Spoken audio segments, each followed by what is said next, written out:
জুলাই সনদে কি রয়েছে? 40 পৃষ্ঠার সনদে কোন কোন বিষয়ে স্থান পেয়েছে? এর আইনি ভিত্তি কি?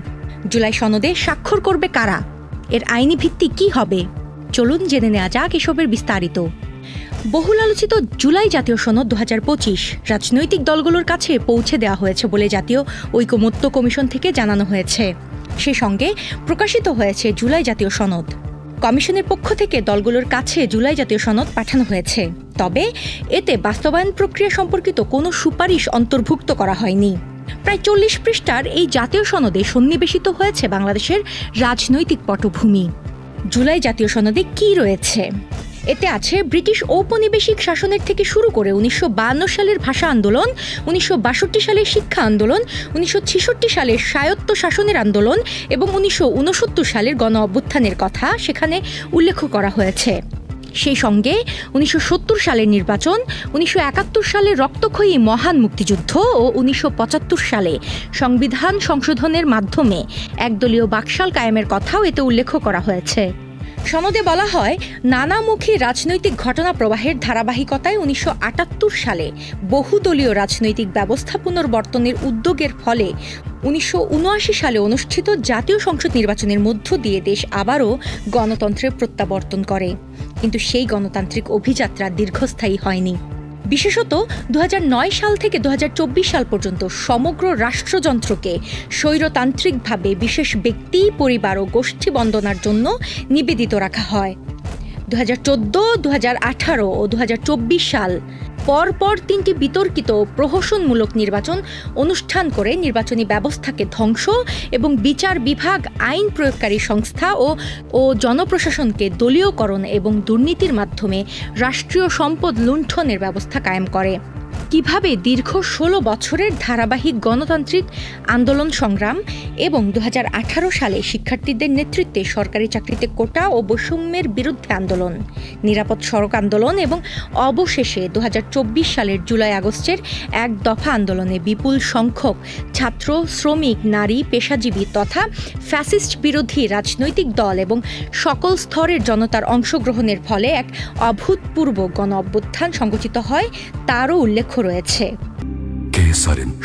থেকে শিখরে জুলাই জাতীয় সনদে রাষ্ট্র পরিচালনার মূলনীতি, আইনসভা, নির্বাচন ব্যবস্থা, বিচার বিভাগ, নির্বাচন কমিশন, দুর্নীতি দমন কমিশন, সাংবিধানিক প্রতিষ্ঠানের নিয়োগ, স্থানীয় সরকার প্রতিষ্ঠান ইত্যাদি বিভিন্ন বিষয়ে জনসাধারণ, বিশেষজ্ঞ ও রাজনৈতিক দলের মতামত পর্যালোচনা করে জাতীয় জুলাই সনদের ভাষ্য এবং সে বিষয়ে রাজনৈতিক দল ও জোটগুলোর মতামত সন্নিবেশিত হয়েছে।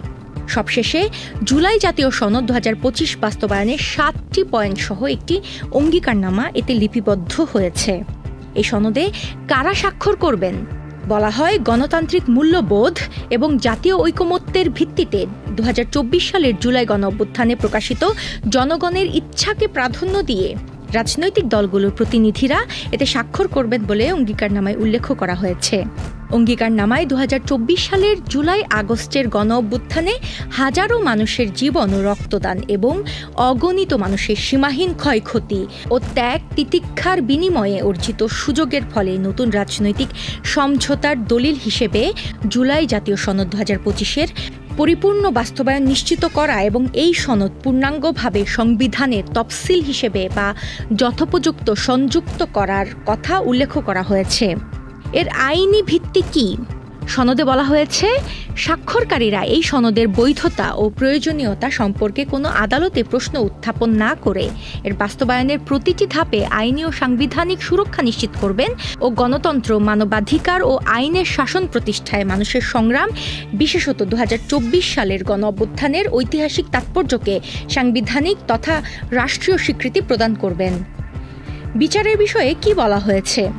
অঙ্গীকারনামায় স্বাক্ষরকারীরা গণ অভ্যুত্থান পূর্ব 16 বছরের ফ্যাসিবাদ বিরোধী গণতান্ত্রিক সংগ্রামে গুম, খুন ও নির্যাতনের শিকার হওয়া ব্যক্তিদের এবং 2024 সালের জুলাই-আগস্টের গণ অভ্যুত্থানকালে সংঘটিত সকল হত্যাকাণ্ডের বিচার, শহীদদের রাষ্ট্রীয় মর্যাদা প্রদান এবং শহীদ পরিবারগুলোকে যথোপযুক্ত সহায়তা প্রদান ও আহতদের সুচিকিৎসা ও পুনর্বাসনের ব্যবস্থা নিশ্চিত করবে বলে উল্লেখ করা হয়।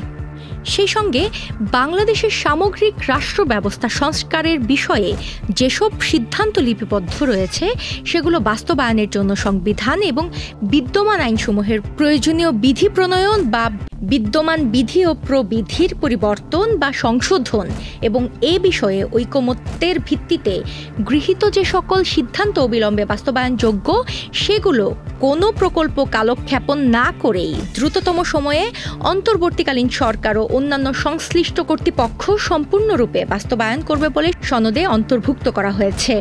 চলতি বছরের ফেব্রুয়ারি মাসে জাতীয় ঐকমত্য কমিশন গঠন করে প্রজ্ঞাপন জারি করে সরকার। কমিশন 15 ফেব্রুয়ারি থেকে কাজ শুরু করে। 3 ধাপে রাজনৈতিক দল ও বিশেষজ্ঞদের সঙ্গে আলোচনা শেষে অবশেষে স্বাক্ষরিত হয়ে আগামী 17 অক্টোবর চূড়ান্ত হতে যাচ্ছে জাতীয় জুলাই সনদ 2025। এর আগে গত 16 আগস্ট রাতে রাজনৈতিক দলগুলোর কাছে পাঠানো পূর্ববর্তী খসড়ায় কিছু ত্রুটি থাকায় তা সংশোধন করে নির্ভুল খসড়া প্রেরণ করা হয়। সর্বশেষ গত 20 আগস্ট কমিশনের পক্ষ থেকে খসড়াটির উপর নিজেদের যে কোনো ধরনের মতামত প্রদানের সময় 22 আগস্ট বিকেল 3টা পর্যন্ত বাড়ানো হয়। সকলের মতামত পর্যালোচনা করে নির্ভুল আকারে জুলাই সনদ লিখিত আকারে চূড়ান্ত করে আজ রাজনৈতিক দলগুলোর কাছে পাঠানো হয়।